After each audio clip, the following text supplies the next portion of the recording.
বেগম খালেদা জিয়ার মৃত্যুর পরে রাষ্ট্রীয়ভাবে শোক পালনের আমরা সকলে করেছি এবং এই প্রেস ক্লাবও শোক পালন করেছে।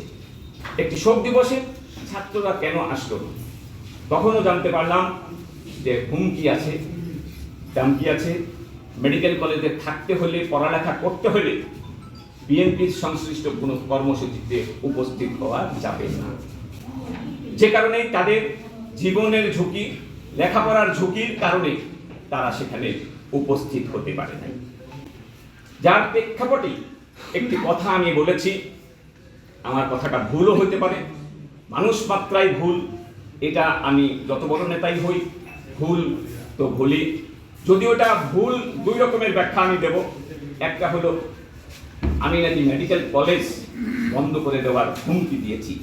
জাতীয়তাবাদী ছাত্র রাজনীতির বন্ধের নামে যে একটি আদেশ জারি করে রেখেছে একাডেমিক কাউন্সিল, সেই একাডেমিক কাউন্সিলের সদস্য কারা? বিগত সরকারের ফ্যাসিবাদের দোসর এখনো ওই একাডেমিক কাউন্সিলে নেতৃত্ব দিচ্ছে। নেতৃত্ব দিতে পারে সে কারণেই তিনি ওই আওয়ামী লীগের, তিনি আওয়ামী লীগ, ওই একাডেমিক কাউন্সিলের সদস্যরাও আওয়ামী লীগ, আর ওই যে ছাত্র সংগঠন যারা,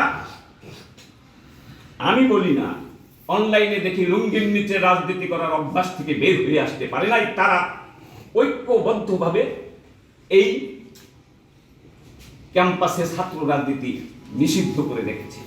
সে কারণে আমি বলেছি, অথচ ওই ছাত্র সংগঠন কিন্তু ঈদে মিলাদুন্নবী, তাদের প্রতিষ্ঠা বার্ষিকী, তাদের যত রকমের কর্মসূচি আছে তারা তাদের পরিচয়ে করে না, ছাত্রদের ব্যানার দিয়ে এই প্রিন্সিপালের কাছ থেকে অর্থায়ন নিয়ে তারা তাদের ডেইলি প্রোগ্রাম চালিয়ে যাচ্ছে।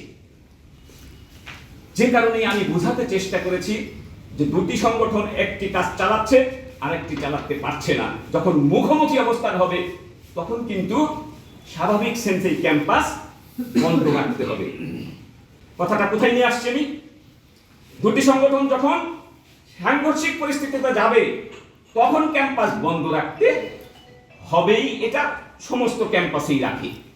কিন্তু ওই সংগঠনটি যখন দেখছে যে এই চাপে পড়ে যদি ক্যাম্পাসে ছাত্র রাজনীতি উন্মুক্ত হয়ে যায় তাহলে তো আমাদের রাজনীতি শেষ।